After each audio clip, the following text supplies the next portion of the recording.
to introduce each of them now. Let's see, I'll go in the order that they are sitting. So first, starting at the far right, we have Geeta Sikhan,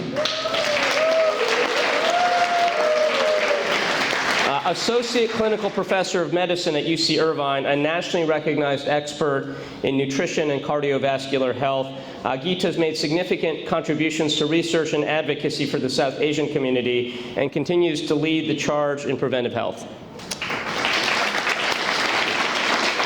Just to the left of her, we have the maestro, Dennis Kim, first violin and concert master of the Pacific Symphony, also an assistant professor of violin at the UC Irvine Claire Trevor School of the Arts. If any of you have seen Pacific Symphony concerts, that's Dennis front and center, and it really is just a proud moment to be able to see him up there doing the thing that many of our parents probably wish we were doing at this age. But he has traveled the world leading orchestras across the globe and holds the distinction of being the youngest concert master in the histories of both the Hong Kong Philharmonic and the Seoul Philharmonic. Just to the left of him, and I guess this is our UCI row, we have my former colleague and my wife, Jane Stover's current colleague at UC Irvine School of Law, Annie Lai.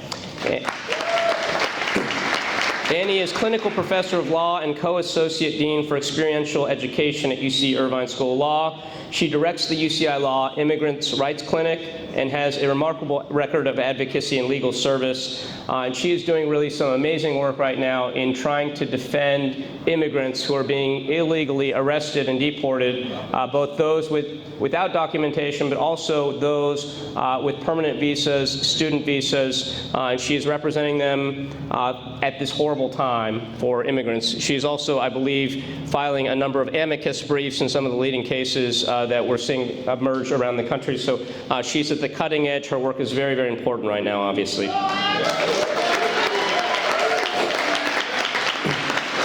And then just to the left of her, we have Mohanad Malis, co-founder of IRA Capital and a champion for education and the arts. Mohammed brings a powerful voice to film as an executive producer of acclaimed projects like PBS's The Great Muslim American Road Trip and Oscar-nominated films Stranger at the Gate and The Present, which also won a British Academy Film Award. Mohanad is also deeply involved in a lot of philanthropic efforts in the area, deeply involved in his mosque and a leading figure in our local Muslim community. Thank you so much for joining us, Mohanad. To my immediate left, if you don't mind standing up, because this guy's very tall, and he has a 31-inch vertical leap, we have Tetsuya Kadono, goalkeeper for our professional team here in Orange County, the Orange County Soccer Club. You can sit back down if you like. Born in Japan and raised right here in Irvine, Tetsuya is a local talent on the rise who was recently named Big West Goalkeeper of the Year and just signed his first professional contract with OCSC, so look forward to seeing him at our local soccer games. And kind of cool to have an Asian who probably could slam dunk. He says he's never tried, but probably can. 31-inch vertical and doing great things in our soccer team. To his left, we have Vatana Pyong, Executive Director of the Cambodian Family Community Center. You probably have seen him around. He is very active. He's one of our leading advocates for AAPI health issues. He's been a lifelong and tireless advocate for health equity, expanding services, and trying to create greater impact in our underserved communities, both in the Cambodian American community, but also in many of our other Asian American and Latino communities around the area. All right, how many foodies do I have in the audience out here? Okay, so just to the left of him, we have Yasmin Sarmadi, a renowned restaurateur who, with her husband Tony Esnault, own the wonderful Knife Fleet at South Coast Plaza, and I believe this is the only Michelin-starred restaurant that is not a Japanese or sushi restaurant in Orange County. It is amazing. It will blow your budget to go there. Maybe not all of you, but for me it certainly does. But it's an amazing experience, and really just it is exciting to have this level of culture in our food scene here, right here in Orange County. And how long have you guys been open now in Orange County? 6 Almost 6 years, although it doesn't feel like it because it was just before. Right. They came in and survived COVID and are thriving, and go check that out if you can afford it. But she's also just a wonderful person. Her vision and warmth have really shaped Knife Pleat into one of the region's most refined and welcoming dining experiences. And in fact, the last time I was at your restaurant, and I don't go there a lot, but I actually saw Judy Chu, my colleague, and her husband, Congresswoman from the Monterey Park area, because it really is an experience that people are talking about. So thank you for joining us. And last but certainly not least, we have Ishan Gaikwad, a senior at Irvine High School and student board member for the Irvine Unified School District.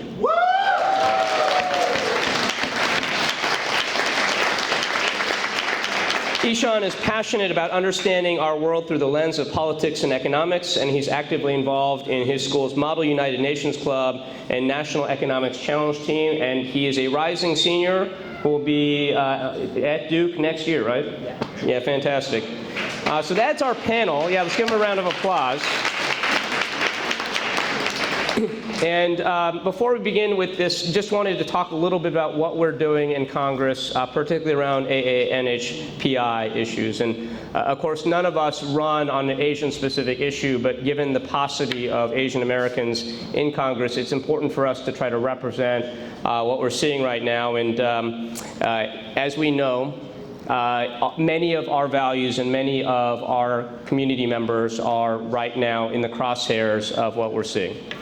And so I have been in deep discussions with a lot of stakeholders locally, whether it's UC Irvine, University of California, statewide, whether it's local community groups. We're very deeply aware of the challenges that many of our communities face. And I just had a call with Michael Drake, the president of University of California, a few weeks back. This was right before Trump reversed the decision to go after student visas.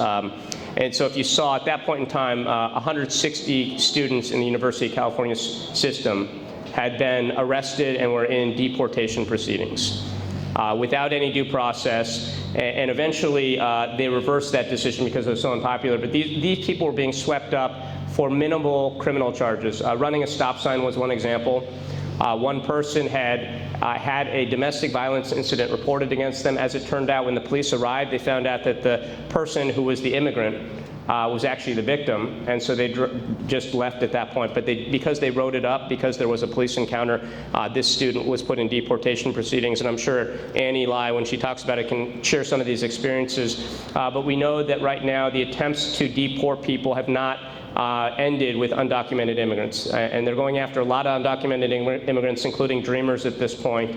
And many Asian Americans actually fall into that category of dreamers, having come here at a young age, having lived here for most of their lifetimes, having maybe gone to schools like University of California, Irvine. I taught dreamers when I was at UCI. I know Annie has taught dreamers, and those dreamers are being deported right now. But it has not stopped with them. It is going on to student visas, permanent residence, and I'm sure you've all seen the stories.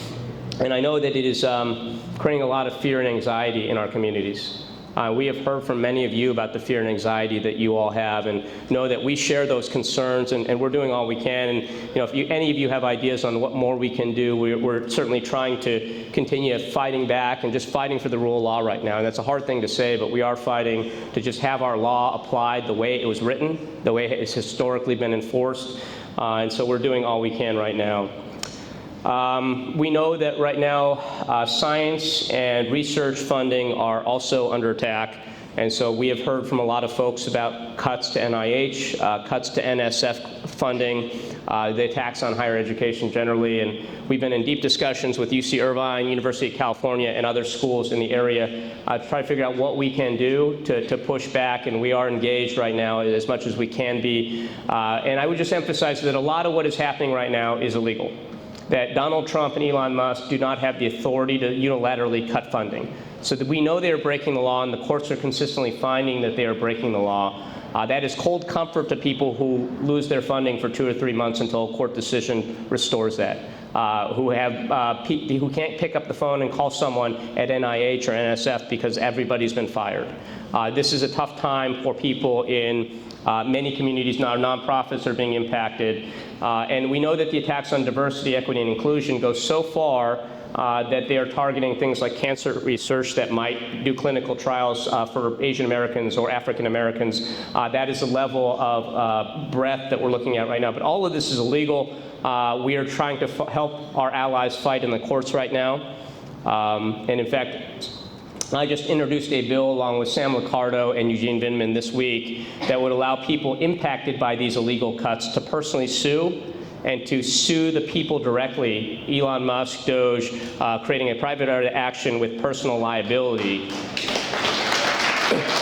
Because right now, unfortunately, we're not seeing the law being enforced. We're not seeing any deterrence. We're hoping that if we can get a private right of action, that we might be able to actually deter Donald Trump and Elon Musk from these illegal actions. And we're hoping that our leadership in the Democratic side will be able to attach this to some kind of funding vehicle, because we know these cuts are hurting a lot of our communities. They're directly targeted at a lot of our communities right now.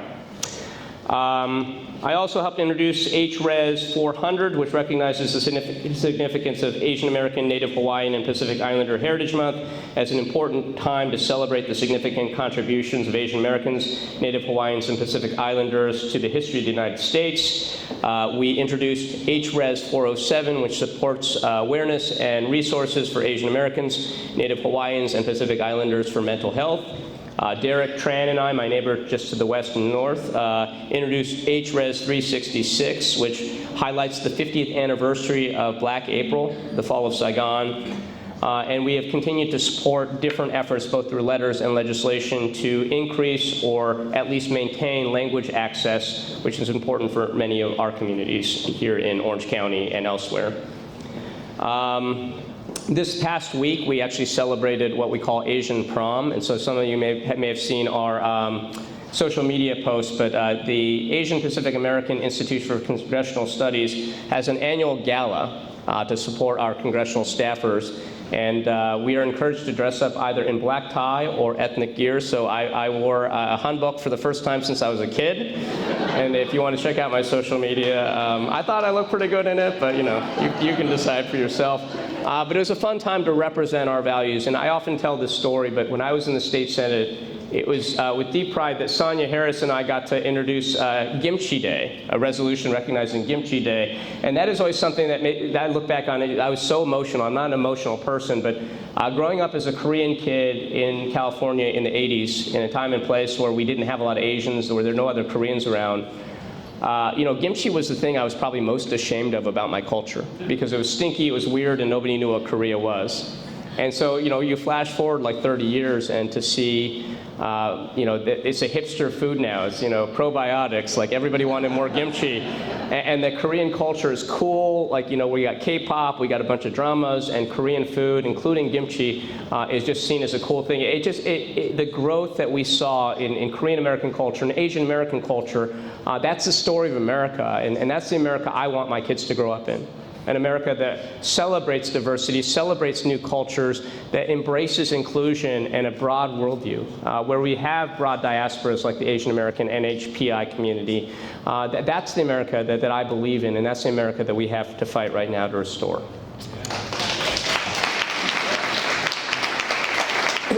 But with that, let's get to our panelists, because that's really what you're here to see. So my first question here is for Dennis Kim. And so, Dennis, your journey as a world-class violinist and educator is inspiring. How have your personal experiences as a Korean American shaped your musical path? And how can the classical arts, in your view, serve as a platform to uplift and amplify AAPI stories and talent? You might have to turn it on. Press the button. Hello? Yep. I was officially supposed to go second, so I was expecting first. You are first violin, so you know you got to be ready to be on the spot. First of all, thank you for having me here. Growing up, I was born in Korea and grew up in Canada, and actually just a month ago I became a U.S. citizen. Wow! Amazing. Let me reshape that. As a Korean person. So as a Korean American growing up in Toronto, I would go to symphony, and it was weird. A lot of the students studying violin looked like me, but none of the people on stage looked like me. And that was that was strange. I was like, is this something that I can do, or is this something that I studied as a child and then go on to something else? And the fact that I have a chance now to lead a world-class orchestra at Pacific Symphony and give a chance to show the next generation that it is possible to be a professional musician. It's not something that we just do to get into Harvard, to get into Stanford, that if this is your passion, that this is something that's can strive to. And I'm very proud to be a part of an orchestra that is very diverse. Proud to be proud that my orchestra looks like our community. This is something that, as a youngster, I didn't think was possible because I didn't see it on stage. You would see the random Yo-Yo Ma or Sarah Chang, but the orchestra was very non-diverse, to say the least. So for me to be on a panel like this with incredible colleagues here from UCI, and actually a board member on the other side, I believe the Night Fleet owner is a board member of the Pacific Symphony. Oh, I didn't know that, actually. It's amazing what we've done, and I hope that we can continue. Thank you, Dennis. Good thing we separated you then. And thank you for being an inspiration for all of us. And I do have a quick follow-up question. I've got a couple kids up there, one of whom's on a phone right now, who are aspiring violinists. How else besides practice what would you recommend besides practice and maybe paying attention to the most talented violinists they'll ever see? What would you recommend for young aspiring violinists to do to just further their craft? First of all, I mean, let's invest time in practice, like everything else. I mean, if you want to get good at math, you have to study math. But for me, anyways, I don't think that practicing violin and having that as one line on your resume to try to get to the university, that's not a good reason to play violin. If you love violin, I think that your goal should be to be a violinist. You might obviously not become a violinist, but if your goal is to just be good enough so that a school will look at it favorably, I mean, that's not the reason to play violin. If you love violin, practice it to try to become a violinist. And that's how I was taught. Some times are different now. The PSY, the Pacific Symphony Youth Orchestra, is probably the best youth orchestra in the country. And when you look around, very few of them go into music for college. And I don't want to embarrass my daughter, who's here today.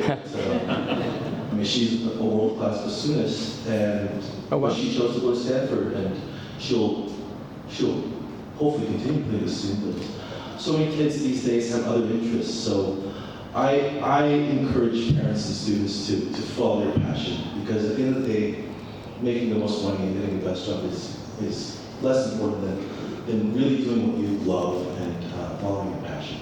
Amazing advice, Dennis. All right, my next question is for Ishan. Ishan, as a very young voice, maybe one of the youngest, certainly in Orange County, in educational leadership, how's your background shaped your passion for student advocacy, and how do you see youth leadership playing a role in uplifting the AAPI community, particularly within our schools?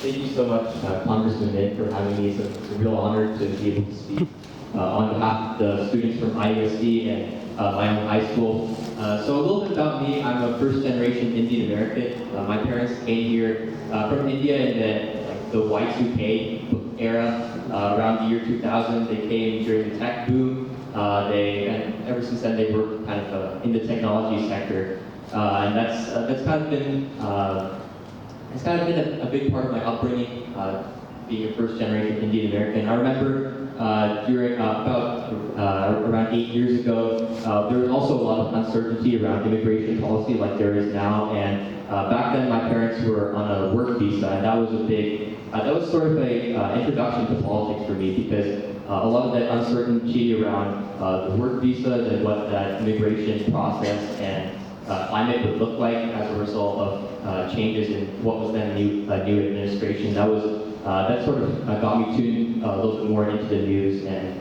interested into politics and things like that.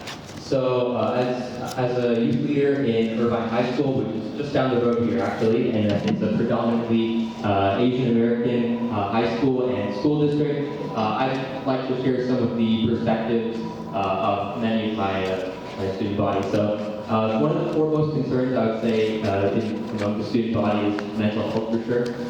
There's increasingly competitive academics, both within and outside of school, and it's not uncommon for many of my friends and peers to spend a lot of their time studying and stressed about academics rather than doing things that they maybe might enjoy a little bit more. And I think this can also kind of connect back to identity and the Asian Pacific Islander experience. I think reconnecting with culture is definitely something that many of my peers are interested in and they would like to do in their free time, but just sometimes the stress and the mental health challenges that are associated with this very pivotal time in our lives in terms of high school is something that can kind of get in the way of many of these things. One more thing that I'd like to highlight is probably relating to technology and artificial intelligence. My parents are software engineers, so they're pretty well, they can probably speak better to this than I am. I'm a more of a social science kind of guy, but over the past few years, we've seen the explosion of artificial intelligence, and I've seen both in my position as part of the Education Advisory Committee and school board, student board member, I've seen that school administrators have really tried to tackle the challenge of AI, but also not just treat it as a challenge, but treat it as another medium for education, another thing that can be used, that can be a career for many of the students at Irvine Unified School District. So I think a lot of the uncertainty over the misinformation that is connected to AI and also the careers related to it, both of those are something that is very important to students in my school today. And lastly, I think there's also a lot of uncertainty related to both climate and the Earth, with the climate crisis accelerating. I know my generation always loves to see more climate action as a priority. Congressman Min definitely has something that he's done a lot for, so we definitely appreciate whenever we see that as a priority. And also, just like we highlighted earlier, the targeting of higher education is also something very important to us. The Asian Pacific Islander community is one that values education very highly. A lot of the vast majority of my Asian Pacific Islander peers are interested in pursuing college. And when we see that many of the colleges, many of them we are planning to attend, being targeted with these funding cuts and from the federal government, it leads to a lot of uncertainty over what our career and next 4 years could look like. So yeah, that's just a little bit about some of the concerns that our student body and Irvine Unified School District face. And thank you so much for this opportunity. It's a real honor for me to be able to speak on behalf of everyone. Thank you, Ishan. Appreciate it. And my parents were also scientists, and I went to law school instead. But pretty common path. Our next question is from Mohamed Malas. And so, as a successful entrepreneur and investor, what role has your heritage played in your professional journey? What challenges has it presented as well? And what can the business and investment community better do to support the growth and inclusion of AAPI entrepreneurs, businessmen, and investors? Thank you. Thank you, Congressman, for having us here today. Appreciate you. Look, for any immigrant moving to the United States, there's a lot of challenges, but certainly there's a lot of opportunities. The United States offers the opportunities that no other country in the world offers, and I think that's why most of us are here and know that very well. Of course, the challenge right now is this, stopping refugees from coming, and then at the same time we allow white Afrikaners to be coming. We talk about free speech as being a right for all, and the right, and that you find that only certain right speech is allowed and other free speech is not allowed. So it's the country that we come thinking we have the land of opportunity, which I benefited from and was able to succeed in, which I think we can talk about what these opportunities are, but we live in a world that is making this exceptionally difficult, right? So we need to try, and through people like yourself that are actually, through the laws that are being made, that we need to change that now. We cannot allow this to continue, and that challenge through the support that you do, we need to be standing out there. so that we can have that opportunity come back for immigrants, for first generation AAPI and other minority communities to succeed. So to me, it's hard work. There is nothing that substitutes for hard work. In fact, most immigrants coming here work harder because it's sink or swim. You don't have an option.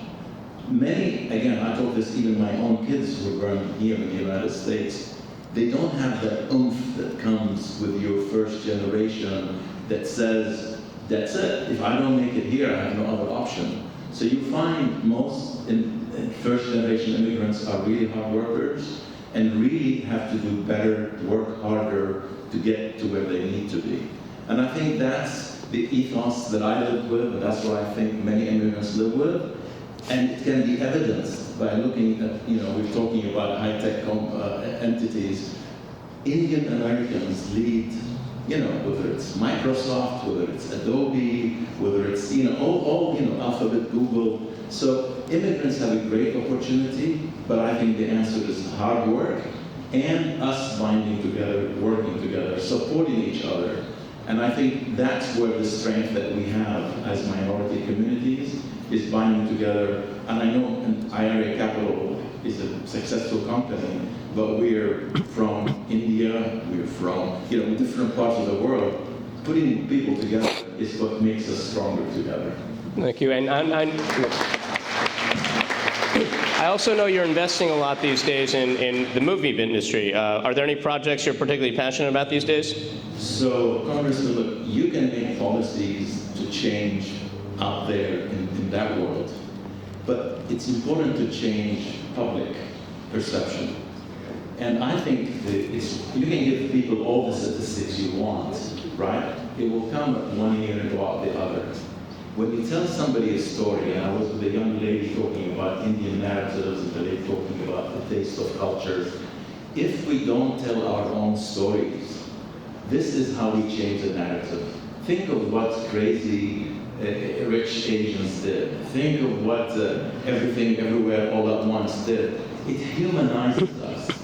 People try to dehumanize us, so we just look as these immigrants, these foreigners.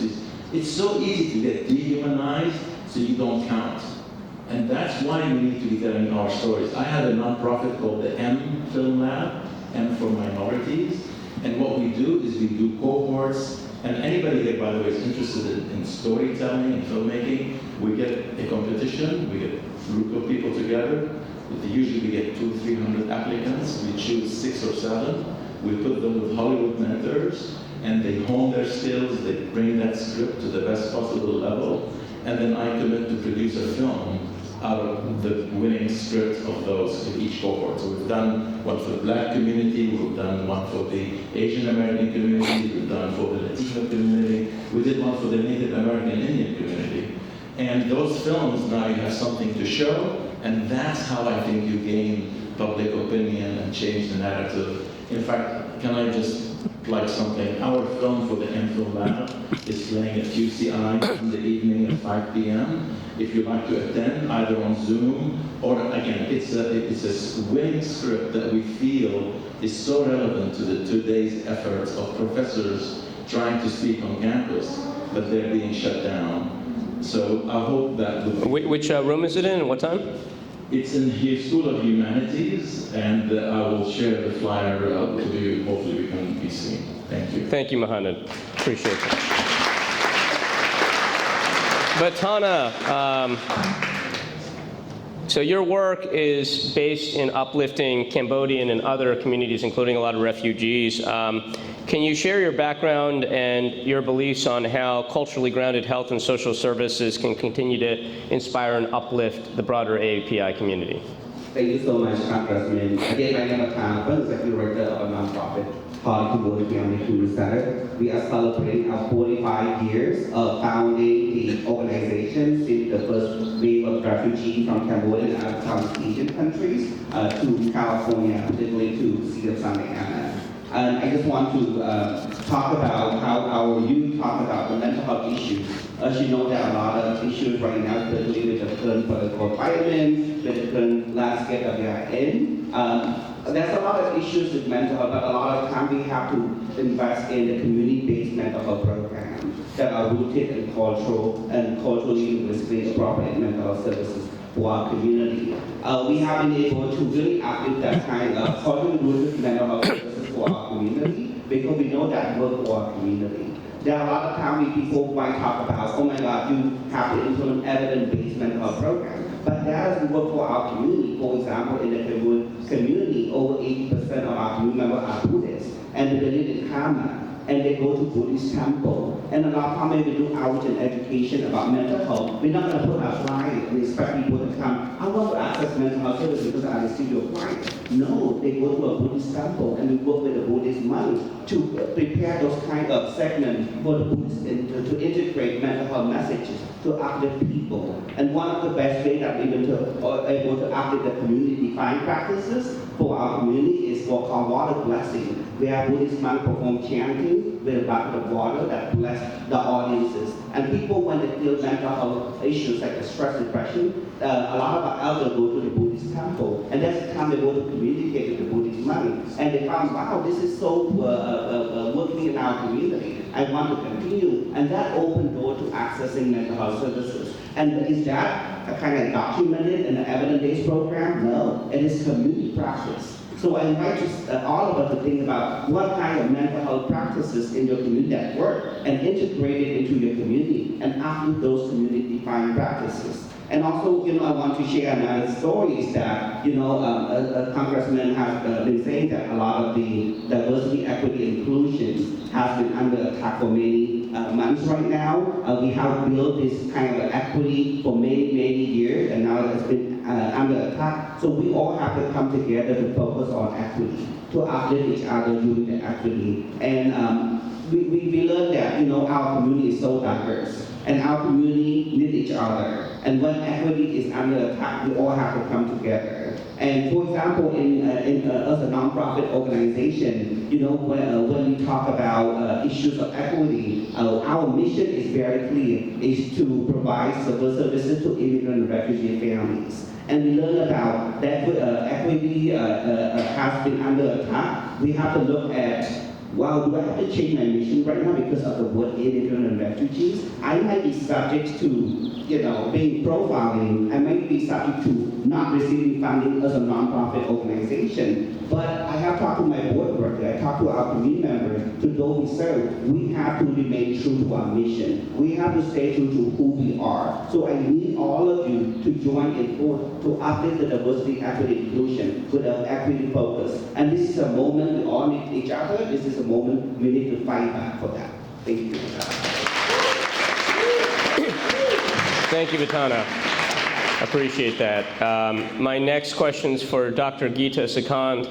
As a leader in cardiology and nutrition science, how has your background influenced your medical and public health work? And right now we're seeing a real attack on culturally informed healthcare. Talk to me about what you see as the benefits of that, particularly at a time when that is being so challenged. Thank you, Congressman Dave Min, for the opportunity to be here to participate in this wonderful AAPI event. My journey began in 1976 as a registered dietitian nutritionist, and I worked at the DeBakey Heart Institute in Houston, Texas, and from there I came to the University of California, Irvine. And my role has been that in the 1990s, dietitians, and I have Linda Jigliadi, Sangeeta Srivastava, and Marina Savaloya. They're all leaders and president of the dietetics community here. So what I want to share is that dietitians were losing their jobs because managed care had just come in the 1990s. And the editor of the Journal of the Academy of Nutrition and Dietetics was saying, give me data that shows that we dietitians make a difference in people's lives. So I was working as the chief lipid research dietitian at the VA Medical Center in Long Beach at the time. And we had conducted all the statin studies that showed it lowers LDL cholesterol. But before they went on the statin, they had to be on a dietary intervention phase, and they had to see a registered dietitian 4 times in 6 to 8 weeks. In those 6 to 8 weeks, 50% of the patients that were eligible for statin were obviated from lipid-lowering drug therapy. And so by showing this data, we were able to save our jobs. And we also showed that dietitian intervention saves money, costs health care dollars. Then came 1998, where we lobbied very hard with my colleagues here. And what we did is we got the medical nutrition therapy legislation to pass for diabetes and kidney disease. So if my Medicare beneficiaries here, and I have at least 40 of them that have come especially to hear us today, if they were to see a dietitian for cardiovascular disease, it doesn't cover. They can't be seen by a dietitian. So we are going to introduce, this is Academy of Nutrition and Dietetics, will introduce, we have more than 100,000 members, right?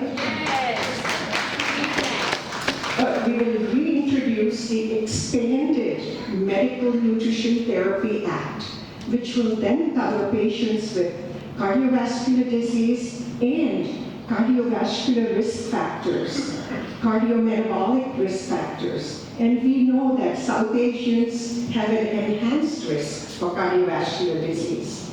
And UCI, where I was invited based on my research to be the founder of as Director of Nutrition for the Preventive Cardiology Program in 2011. So we ask you today that when this Medical Nutrition Therapy Act, Expanded Medical Nutrition Therapy Act is reintroduced for the 3rd time in the 119th Congress, would you be an original co-sponsor of this bill?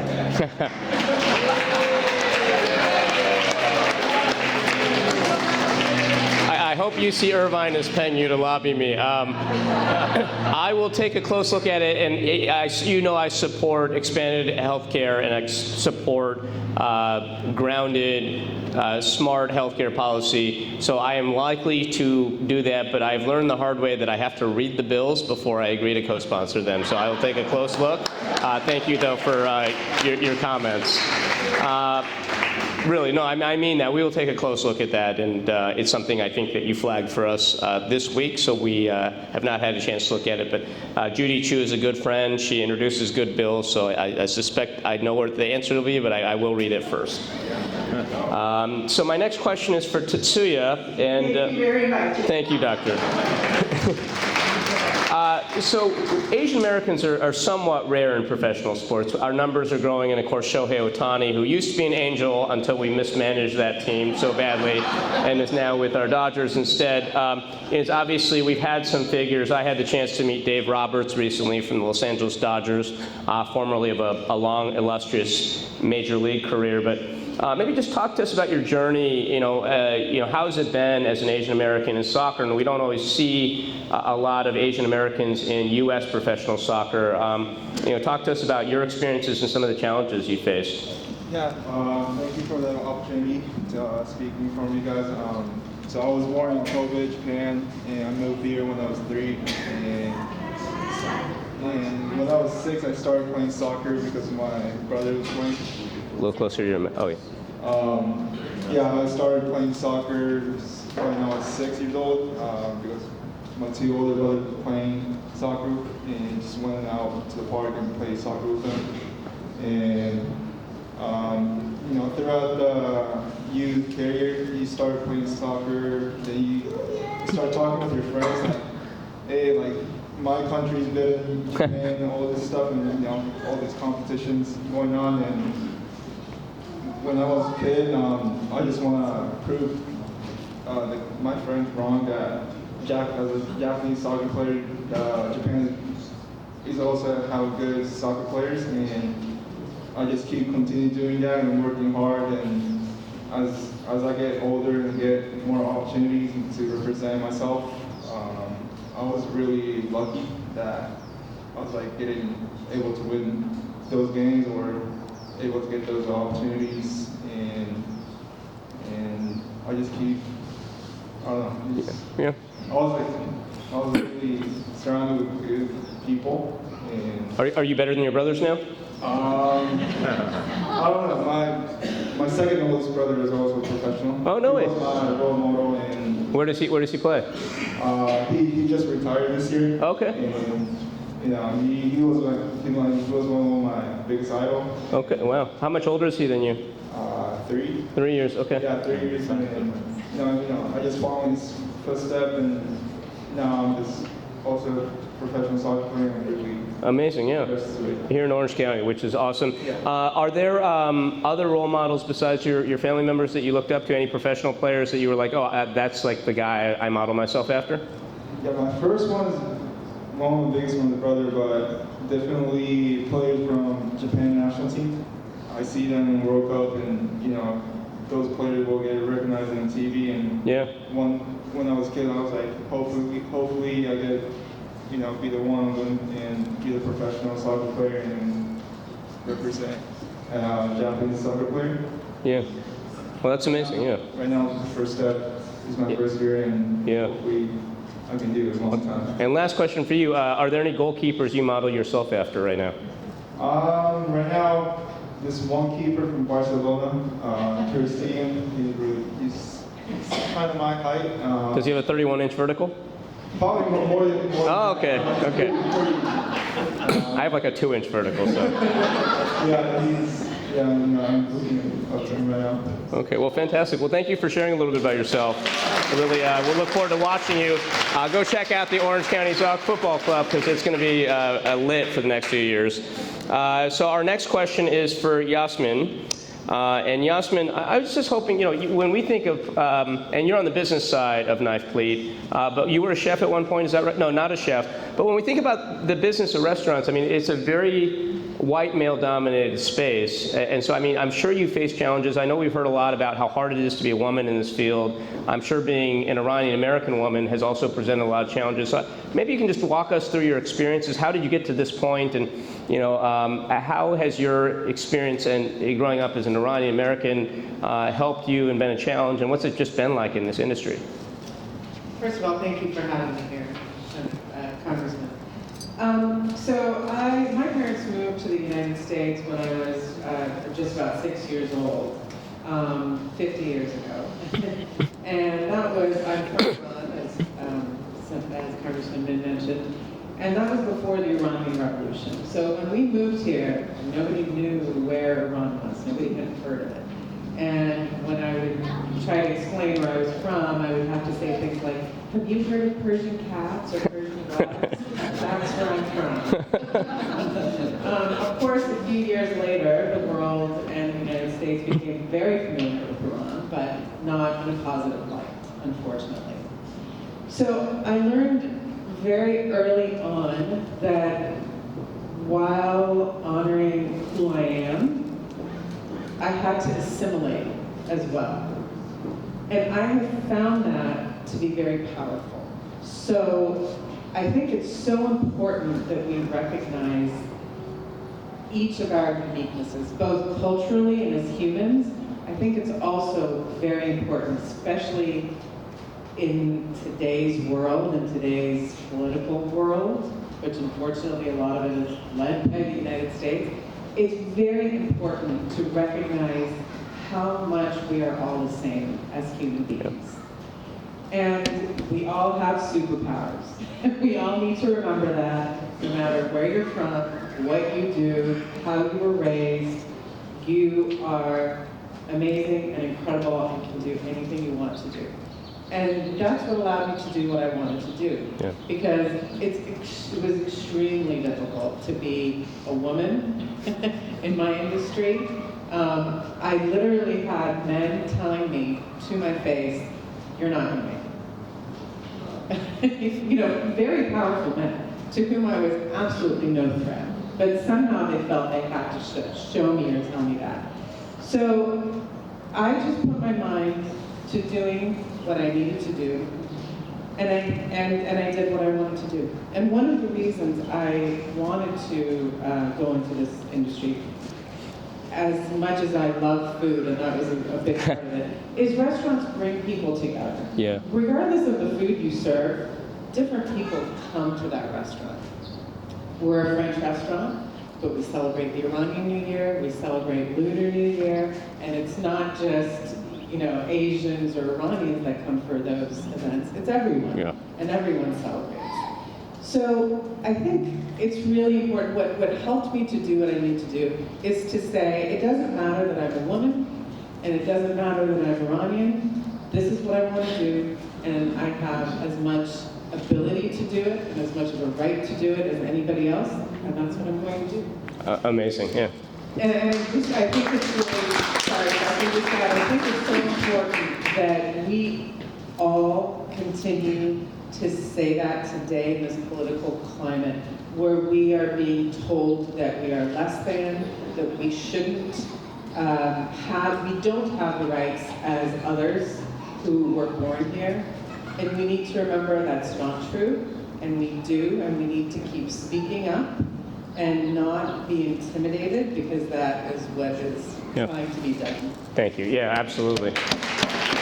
And I'm just going to say, as a point of personal privilege, you know, given what's happening right now in Iran, that having a powerful woman, Iranian badass here in Orange County, which has, I was just told, I believe it has the largest non-Jewish Iranian diaspora in the United States. I know you're an inspiration to so many people here, particularly young women and girls, so thank you. And last, but certainly not least, we have Annie Lai, who, as I mentioned earlier, is doing some really amazing stuff. And so I guess I have a kind of a twofold question. One, what are you doing right now? If you could just walk us through some of what you're seeing, what you're working on. And then also, in an ideal world where we are actually doing positive legal stuff and not just trying to fight back against illegal and unconstitutional actions, how do you envision the legal system, you know, potentially changing in a way that would better serve some of the communities that you're trying to serve? Thank you so much, Congressman, and also to your staff for having me here. So I can tell you a little bit more about the work that we do in the Immigrant Rights Clinic at UC Irvine at the law school. But I think by way of introduction, I also want to explain that my particular role is, of course, as an educator, but I'm also a practicing attorney and an advocate for marginalized communities. That's what I've done my whole career, and I hold these different identities, as well as my identity as a mother and sister and daughter and wife. Together, I think it's important in the world that we're in right now to remember our different identities. In the Immigrant Rights Clinic, I work with law students as they handle their first case, essentially. And so we represent people who are detained, facing deportation and separation from their families. We also represent individuals, including in local communities like Orange County, who are not detained, who are seeking a more stable immigration status, so that they can build a more prosperous and peaceful future for themselves, their families, and within their communities. And that, means sometimes seeking to expunge old convictions. Sometimes it means navigating very complex immigration laws. Sometimes it just means accompanying somebody who's going to go meet with a government official. It could be as simple as that for our law students. Recently, our clinic has been involved in representing international students on UC campuses as well as other campuses in California to file litigation, to assert their rights, their legal rights, in response to the administration taking away their status all of a sudden without due process on the basis of, it might be a student who's decided to speak up in dissent, so kind of suppression of their political activity, or for many students, it might be some kind of blemish on their record that they have, moved on from, and maybe paid their fines or served their time, or maybe didn't even have a conviction, and now all of a sudden that's coming back to haunt them. This work has been really meaningful for me because my parents came to the U.S. as international students. That's how me and my sister ended up born in the United States. My father came from Taiwan, and I'm very proud of my Taiwanese roots, but I'm also proud of my mother, who was the only one in her family to come from Indonesia and to put down roots here. And so being able to kind of honor their story by advocating for international students has been important for me and for my students. I think, Dave, you asked about what it might mean to envision a future time, hopefully in the near future, when we get to rebuild our society, rebuild our legal system, to really infuse it with the values that we believe in. I think there are a couple of insights from the work we've been doing in the clinic that I want to uplift about how we do that. First, I think it's been important to recognize that drawing lines about who we defend or we don't defend, or who we think is impacted by a particular policy and who is not impacted, has not served us. And it's important to, as we fight for the values that we believe in, to not draw those lines, to not see so much the separations between communities, but the ways in which all our causes and our communities are interconnected. And then the second thing, which is just as important as what we fill that vision with, is how we work together with others. We don't do, even a lawyer doesn't do any of her work alone. And I try to impart that message on my students all the time, is that we work in community. We have to work together to get anything done, to build anything meaningful. And so I just want to acknowledge my colleague Jane and our other colleagues at the law school who are doing incredible advocacy, but some of our community partners locally, including the Orange County Justice Fund, the Council for American Islamic Relations of Greater Los Angeles, we partnered with a great deal. The Orange County Rapid Response Network, and El Centro Cultural. These are just some of the partners that we work with.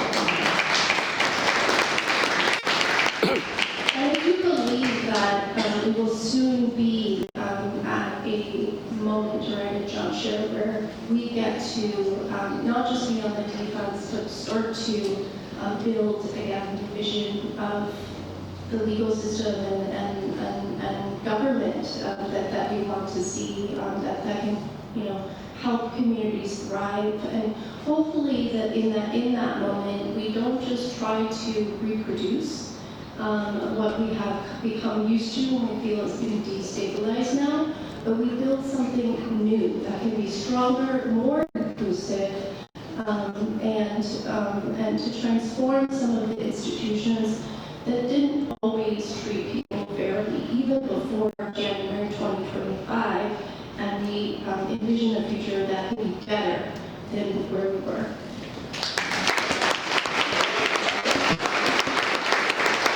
Thank you, Professor. I appreciate your remarks. And that is all of our panelists. I will close by saying this. I know this is a very difficult time for a lot of people out there. And I will say I've been in office for 3.5 months. It has been the longest 3.5 months of my life. But we recognize the urgency of the moment. And I firmly believe, I don't know where we're going as a country. I want to share your optimism. I hope we get there. I do know that we're living through a historic time right now, and I believe that working together, we'll be able to look back, and in 30 years, I'm going to be able to tell my kids that their dad, that all of us working together played a small role in bringing this country back to the values that we all know are American values. So thank you all for being here. Thank you to our amazing panelists, a cross-section of some amazing people, part of our amazing AANHPI diaspora here in Orange County. Thank you to each and every one of you for being here today and for all you do for our community. I look forward to continuing to engage with you. And thank you to all of you out here. Everybody in this audience is a leader in your own right. I really appreciate having you here, and we'll see you next year and on days in between. Take care. Have a wonderful AANHPI month. And could we take a photo with the panelists, please?